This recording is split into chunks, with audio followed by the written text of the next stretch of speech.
I have to admit something to all of you. I love Mario Kart and everything that comes with it. It's fast-paced fun that is enjoyable alone, but mainly with others. I've been thinking about this series a lot lately. I think a lot of that is because of Mario Kart World, but there's other reasons as well. There is no doubt about how loved these games are. Mario Kart took racing games and put them in the hands of so many people, including myself. Now we have Garfield Kart. I need to scratch that Mario Kart itch, but not just scratch it. I need to turbo nuke this thing into oblivion. So let's take a look at Mario Kart. Every single one.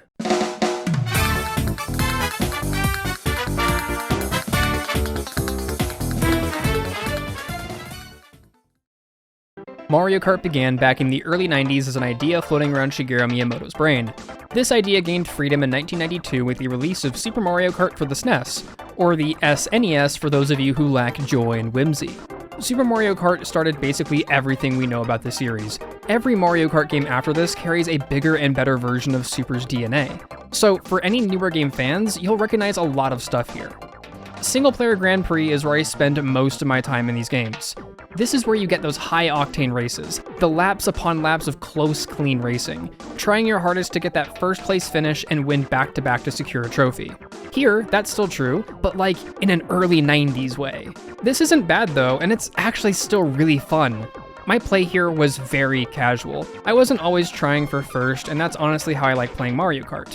Which is a lie because I almost exclusively play on 150cc or higher and am constantly trying to pull first or just top 3 in general in most Mario Kart entries.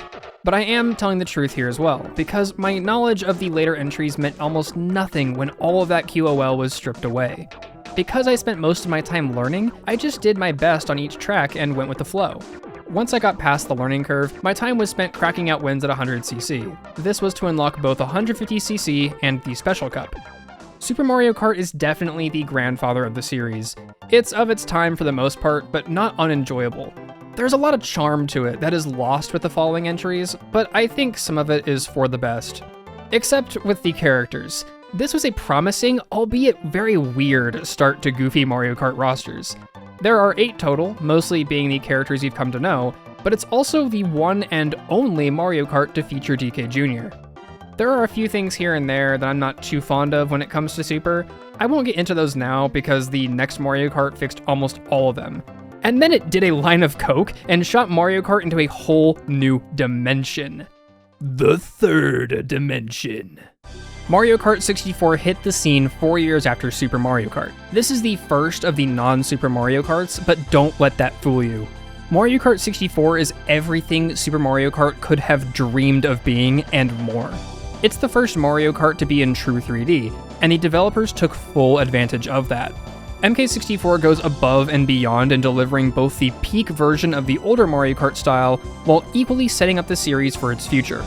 Unlike the previous entry, I was able to almost entirely rely on previous experience to inch out wins. That's just how close the Mario Kart team got to the modern style in one title jump. I think this blend of new and old features makes MK64 stand out. I had fun playing Super Mario Kart, but I had a ton of fun with Mario Kart 64. You get that party game-esque feel from the new item pool and the changes to the opposing NPC AI. You also get the more competitive edge from the old style of racing. In Super Mario Kart, you have to place at least 4th to move on in a Grand Prix. If you don't, you have to retry the track, and you have a limited number of retries. That same thing is true here, but retries are free. Like I said, this gives the game a competitive edge, but I don't like what it teaches players about the game. I play just to have fun. I'm in it for the love of the game. I do go for wins, but I don't care if I fall behind or lose. I can always just run it back and try again. It's just part of the experience. I don't like the idea of completely stopping the player and telling them they can't continue if they don't rank high. It's just not something I agree with design-wise. What I do agree with design-wise is the item rework. I love the new items here, as they are all stuff we see later on. Also, NPCs can actually use items now. They could use character-based stuff before, but that made races feel really samey and bland. I feel a lot better being red-shelled than having the same fireball tossed at me for the millionth time. Also, the variety is just simply better. I saw a lightning bolt only once during my playthrough of SMK, but in MK64, my first race had 2 of them back to back. The item shakeup was just necessary, but equally necessary were the tracks. The tracks, oh my goodness, the tracks. We went from having variants of the same 7 tracks to having 20 unique ones in the game, many designs of which will return many times in future entries. Each track is incredibly fun and memorable. Some of the older tracks returned with a new coat of paint, while others are brand new to Mario Kart 64. I really love what MK64 did for the series. It really shot everything forward and prepped us for what is to come, though it would be some time before we'd see the next entry to the series, and I don't think it's what people were expecting.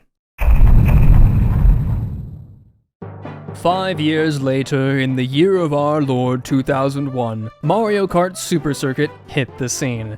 This was during a time when a bunch of SNES games were being ported over to the GBA. Super Mario Kart was one of these, and it manifested as Mario Kart Super Circuit.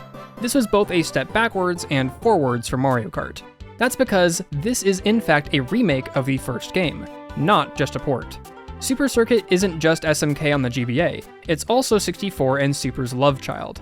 Super Circuit takes everything that made MK64 great and used it to make Super Mario Kart itself way more enjoyable. We're back in the 2D mimicking 3D realm, but things are different. There are 20 unique maps, not just variants. The cast is the same as 64, and the weight classes have been adjusted to match. There's an updated item pool, and the NPCs can use those items. And also, Rainbow Road is back to being really fun and awesome, and I just can't get enough of this version of it. It is amazing. Okay, Rainbow Road side tangent. MK64 Rainbow Road, too long, not a ton going on, can't fall off the edge, purely spectacle. Super Circuit Rainbow Road. The track is shorter and is not just curves. The edges are all made of ramps, which makes falling off really easy, and there are some super cool shortcuts that can skip so much of the track if you're actually good at the game, which I am not. I love Rainbow Road, don't at me, except do at me, I crave attention. Super Circuit strove to be the best version of Super Mario Kart it possibly could, and I can definitely say it succeeded on that front. The tracks are memorable, and many have gotten remade in later entries. Also, this is the first of the Mario Karts that I think really nailed the Special Cup, with each track being a banger. Mario Kart Super Circuit was surprisingly fun, and I believe it to be the definitive version of Super Mario Kart, even if it isn't much like it. Super Circuit is the third and final of the original 3 games. What I mean by this is that it is the last to have this hard blend of competitive and casual play. It is also the series' first handheld title, and it set some pretty high standards as one. After this point, the series would see a lot of changes, mainly for the better. The Mario Kart team perfected the original formula in just 9 years, and going into their second decade, they were looking to go beyond. So 2 years after Super Circuit and 7 after MK64, they dropped one of the greatest karting games of all time. Mario Kart Double Dash, baby! Now, this is what I'm talking about. Basically every track, a banger. All the music, bangers. I mean, just listen to this. This is where modern Mario Kart began, and oh boy did it begin with a bang. Double Dash sets itself apart from every Mario Kart title in just about every single way. It has more unlocks, giving more of a reason to keep playing the game. Its focus on speed and chaos makes each race unpredictable. The added items and opportunities to get them during races add so much to that chaos. I mean, look at this average race on Baby Park. Look at that! Bowser's shell hopped over the middle just to get me. Absolute peak.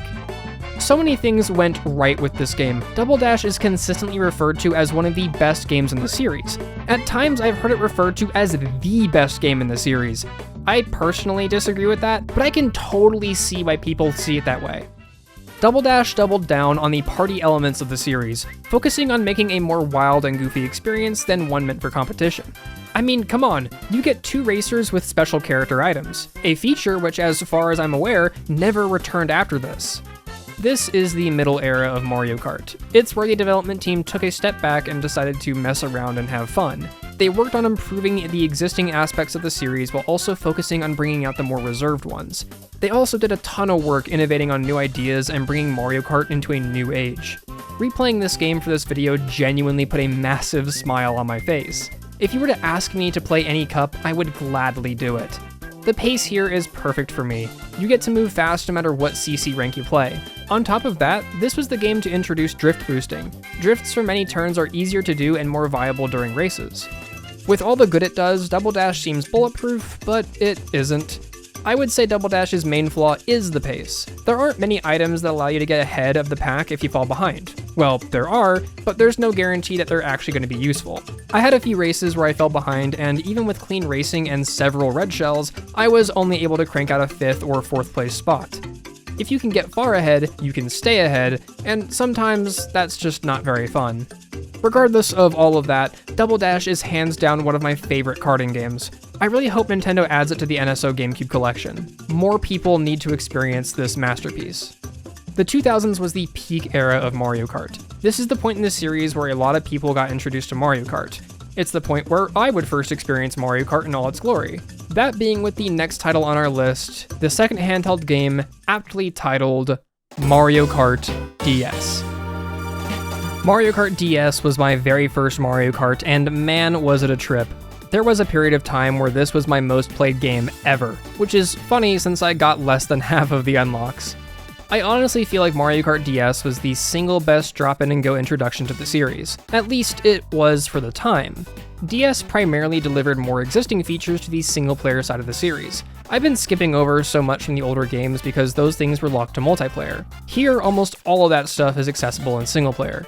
Some of the fondest memories I have with Mario Kart DS are with the battle modes. Shine Hunt was a personal favorite from back in the day. Here you had to collect as many shines as possible before time ran out. If you had enough, you moved on to the next round. If not, then you were eliminated. You could only win if you had the most shines. You could lose shines by getting hit by items, and this also worked the opposite way by letting you take shines by hitting other people with items yourself. All of it made for some really fun experiences growing up. DS wasn't any slouch when it came to the main game either. DS has some of the best tracks in the series, or at least some of the most memorable, probably the biggest of which being Waluigi Pinball. One of my favorite aspects of DS was the change to cup unlocks. Like Double Dash, DS also included unlocks for the lower engine classes. What it also did was split cup unlocks between those classes. That way you weren't forced to race 100 or 150cc if you wanted to play the special cup. This was huge as it let a lot of people experience more of the game while being able to take it at their own pace. This helped younger me experience the tracks while slowly adapting to the higher engine ranks. DS didn't just focus on cups and tracks, it also featured unlockable characters and unique carts for each character.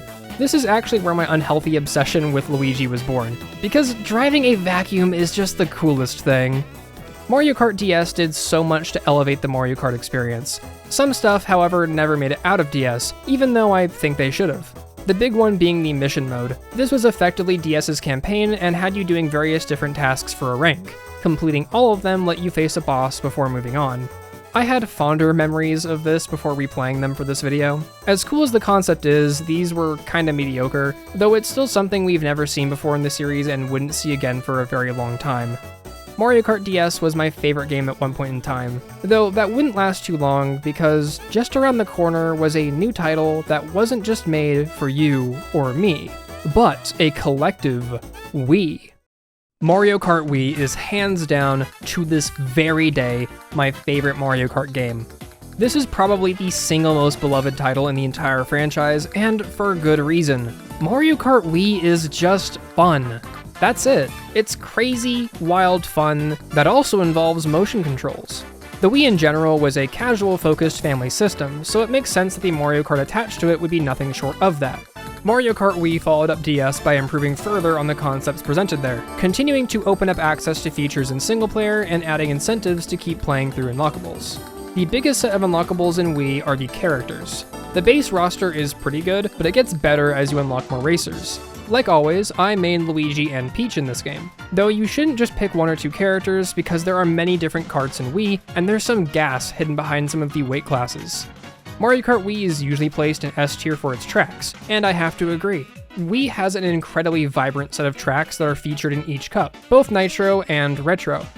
Mario Kart Wii is where we got such gems as Coconut Mall, Toad's Factory, and one of the best rainbow roads in the series. This is the game that helped me fall in love with this track. I'm pretty sure if you interviewed people and asked them to envision Rainbow Road in their mind, this would be the one they'd think of. And after all these years, I still suck at it. Back in the day, I was a Mario Kart Wii nightmare. I would clutch win basically every race. So starting up the Mushroom Cup on 150cc, I was really confident getting this footage. After de-rusting with that warm-up round, I went right back in and started to do more races, this time on the Flower Cup. I got one win, and then another win, and then... I am blaming my Wiimote. After locking in, I was finally able to actually get some wins this time for the footage. I usually don't get tilted at Mario Kart, but damn dude, this was hard on me. Wii is notorious for having a really chaotic item pool most of the time, and 150cc racer AI is often not as dumb as you'd like them to be. The chaotic middle pack is where you see a lot of Mario Kart Wii clips come from, and for good reason. I had some races where the middle of the pack was incredibly close to the front. The top 3 positions were changing based on who at the rear of that pack got the best catch-up items. These were some really enjoyable races for me, as even if I didn't win, I did get to see something crazy go down. Oh yeah, and Funky Stadium is in this game. That stage rocks. And Meg. Mario Kart 7 is a funny game. Well, at least for me it is. The story with this one for me is that at the time, I wasn't interested in it. As a result, the family copy really belonged to my brother. The one time I asked to play it, I ran the mushroom and special cups, then gave it back.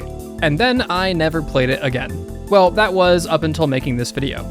After giving it a retry and recording for this video, I can safely say that, yeah, this is still my least favorite Mario Kart, but it's not a bad one.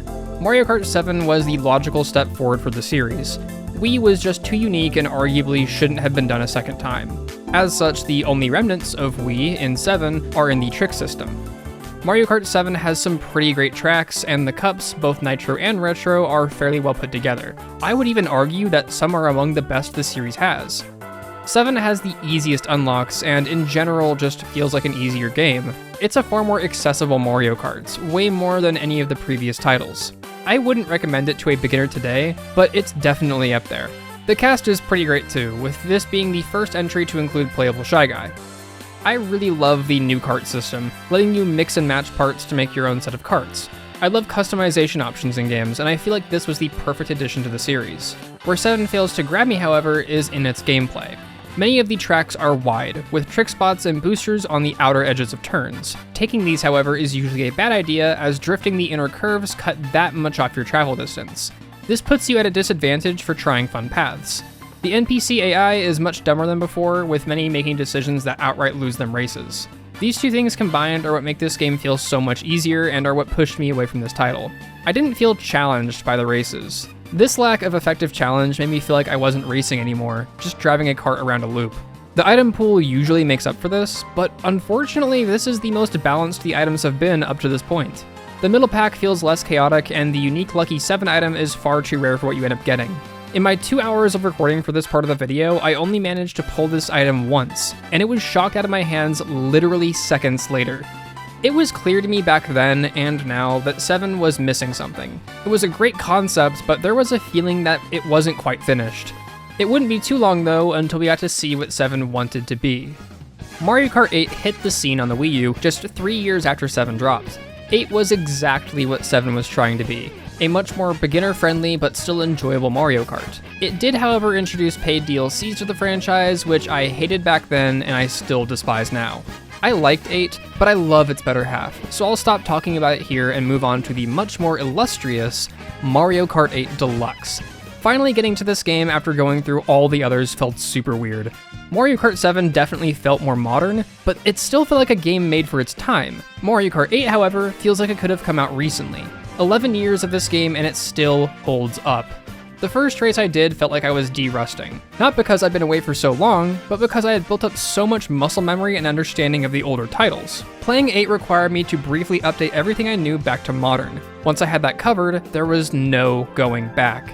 Mario Kart 8 Deluxe is an absolute delight to play. If you're new to the series, then this is the game I would start you on. It's got some great tracks, items, and has the absolute most available to you. Just about everything is unlocked from the very start, so you're not pressured into winning races immediately if you want to experience the whole game. I love the way this title looks. It's got just enough that Mario Kart whimsy and the new age Nintendo sheen. This picture of these two toads on the main menu is a personal favorite. I don't know why I like it so much, it's just really nice to look at. Up until this point, I was racing every track for each game. I will not be doing the same for this one. There are a total of 96 tracks in Mario Kart 8 Deluxe, at least if you have the DLC pass. If not, you still get 48 bangers to race on. I firmly believe that Mario Kart 8 Deluxe has the best track selection, and I will die on that hill. I think having a lot of tracks helps it, but the tracks themselves are just great in general. Not all are verified hits, but most are a joy to race on. I would expect nothing less from a Mario Kart with 5 rainbow roads. This is also the first Mario Kart on this list with active Nintendo Online support, so I finally get to record some online matches. This alone gets this one an A+. What pushes it to S tier for me is the rest of the content and the way it plays. You have a fleshed out and vibrant cast of characters to choose from. Some of these guys aren't even from Mario, like Link is just here. He also gets his own track in the Triforce Cup. The karts, while somewhat slow to unlock, each provide a lot to the variation Mario Kart 8 has. I've been trying to record with multiple kart builds and have had zero issues doing so. Characters and karts are one thing, but how this title feels to play is something else. Mario Kart 8 Deluxe just feels right. The way your kart drifts and moves, the speed of the races in every class, the absolute bliss of sniping someone with an item, this easily is why I love Mario Kart 8. It lets you get away with some neat stuff. There are plenty of shortcuts to take and ways to improve your pathing. This makes 8 one of the best Mario Karts for learning high-level play. You get to express your skill in much more refined ways than before. It's a real treat watching the best of the best race. I love Mario Kart, and 8 Deluxe is currently my preferred way to play it. You get the most of everything here, and with it, a whole lot of love from both the devs who made it and the fans who keep it alive. It's not without its faults though. Like I mentioned before, 8 was the first title to introduce DLC to the series. Deluxe is the second, having half of the available courses locked behind a paywall. I don't agree with any of this, and I really hope World doesn't have this much DLC, especially since the core game is $80. I would have felt pretty okay with Mario Kart 8 being the last in the series. I say that knowing I was with the whole community chanting for a new one. Even still, Mario Kart had evolved to a point where I felt it was just fine. The core experience was fun and balanced. Nothing was too crazy, nothing was too special. If that was the highest point Nintendo could take it, then so be it. So color me surprised when Nintendo dropped the Mario Kart World announcement. There were a lot of emotions in those first couple months, mostly negative ones towards Nintendo's business practices, but the emotions I had for World were hopeful. I was also skeptical. Very skeptical. A lot of the game's promised features didn't rest right with me at first. I thought that stuff over and ultimately decided I'd have to see it myself to tell if I liked it or not. So the months went by and I eventually got my hands on World. And when I did, oh boy did those emotions get so much more complex. Mario Kart World is the culmination of 33 years of series development, a third of which was spent on one game. A game that at one point I was okay with being the last in the series, but now I know I would hate for that to have been true. Mario Kart World is not my favorite Mario Kart, but it has the potential to be. It is amazing. Not $80 amazing, but it's still amazing. The world itself is what got the biggest facelift. There is so much more emphasis placed on the game's environments. You get free roam mode, which acts as World's title feature, an open world area where you can drive to your heart's content. Each track opens up in some kind of way that lets you pull off new and exciting tricks. The trick system itself is so much cooler, allowing for more speed opportunities and letting you take verticality to any part of a track. You can ride walls, rails, bounce off debris, trick off waves, do a backflip in the middle of a race just because you can. World wants you to do whatever you want, so it lets you. This overhaul to the gameplay is what makes World stand out the most. It's what made me decide to make this video, even though I didn't even have the game yet when I started. Mario Kart World is vibrant, inviting, and enticing. It is everything I could ever want from a new Mario Kart. I honestly couldn't have asked for a better revival to the series. There is loads to gush about here, but I've been talking for a while, so I'm just going to do a rapid-fire segment about a ton of cool stuff I like. The characters and costumes. This is such a great feature, and I'm glad they went all in with the advertising on it. The roster opens up to all the niche Scrimblow characters from the Mario franchise. Now everyone can race as their favorite character, and I can still only race as Luigi, but this time with different costumes. Knockout Tour. This is my new favorite mode as it goes back to the series' roots in a way. If you don't place X high in the race during a certain segment, then you're out. It makes the best use of the intermission tracks. The return of missions. In the free roam mode, you can find little missions that teach you different tricks and routes. These are basically just DS mission mode, but so much better. The special cup itself, it actually feels like a special cup. Maybe that's because of the cutscene when you unlock it, but it also just feels special in general. The unique music, homage to the series' history, and the spectacle that follows the whole thing. Man, this cup is great. Again, there is so much more to say, but I've been playing a lot of Mario Kart, and this video does eventually need to release, so let's close out World before I close out this video. Mario Kart World isn't perfect. The online is dying if not dead, which is really bad for a Mario Kart, especially a new one. There's a lot of bitterness about the intermission tracks. I felt the same for a while, but after playing all 8 games back to back, getting to World felt like a breath of fresh air. If each Grand Prix was just like it used to be, then it would have melded in with the rest. The intermissions are what make this one stand out. Though I would like an option to switch Grand Prix Cups to the old style. It does get tiring doing the intermissions so often, so I get the frustration. There's a lot of stuff like this that Mario Kart World either lacks or just does a bit poorly. I'm not here to bash on this game or any of the other ones. I made this video with the intention of celebrating the series, looking at where it came from and where it is now, stopping at every one along the way just to see how amazing Mario Kart is. Each game, regardless of what issues it has, is a certified banger. If I have anything to say to those watching who have at least one Nintendo console or the ability to emulate one, it's to play Mario Kart. Find a group of friends or family, have them sit down and enjoy a race or two. I don't know where I'd be without Mario Kart. To be honest, probably the same, but with a little bit less family drama. Mario Kart Wii tore my family apart worse than Monopoly could ever wish to. And that means so much more to me than I could ever possibly say with words.